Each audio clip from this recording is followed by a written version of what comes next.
The year was 2009, June 30th, Yemenia Flight 626, an Airbus A310, embarked on its final journey. The flight, carrying 153 souls, was scheduled to land in Moroni, Comoros. It was a routine flight, filled with anticipation and the promise of reunions. Little did the passengers know, fate had a cruel twist in store. As the plane approached its destination, a sense of unease settled in. The weather had taken a turn for the worse. Strong winds buffeted the aircraft, turbulence shook the cabin, rattling the nerves of even the most seasoned travelers. The darkness outside the windows seemed to mirror the growing fear within. The pilot's voice crackled over the intercom, his tone laced with urgency. He announced an attempt to land at Moroni Hahaya International Airport. Moments later, the plane was fighting to stay aloft, battling against the unforgiving forces of nature. Panic surged through the cabin as the Airbus A310, instead of aligning for a landing, entered a steep descent. Passengers gripped their armrests, their faces etched with terror.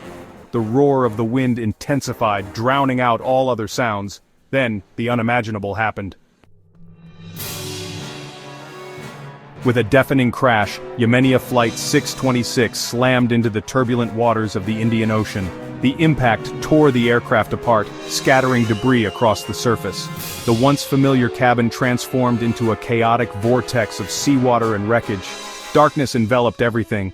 The salty water, a symbol of life, now threatened to claim it. Screams were swallowed by the relentless roar of the ocean.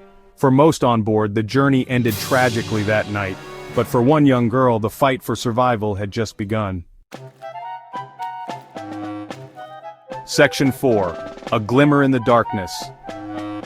Amidst the wreckage and despair, a miracle took place. 12-year-old Bahia Bakari, still strapped to her seat, surfaced amidst the debris. Disoriented and injured, she clung to the broken fuselage, the cold ocean water pulling at her small frame. Fear, raw and primal, coursed through her veins. But amidst the terror, a spark of determination ignited within her.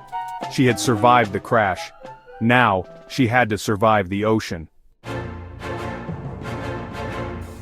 Section 5. Clinging to life. Hours turned into an endless cycle of darkness and daylight. Bahia, battered by waves and the unforgiving sun, clung tenaciously to the wreckage. Hunger gnawed at her stomach and thirst parched her throat. Yet, she held on. The vastness of the ocean stretched before her, a daunting reminder of her isolation. Sharks circled, their menacing shadows adding to the terror. But Bahia refused to surrender to despair. Her will to live, fueled by the memory of her mother, burned brighter than ever.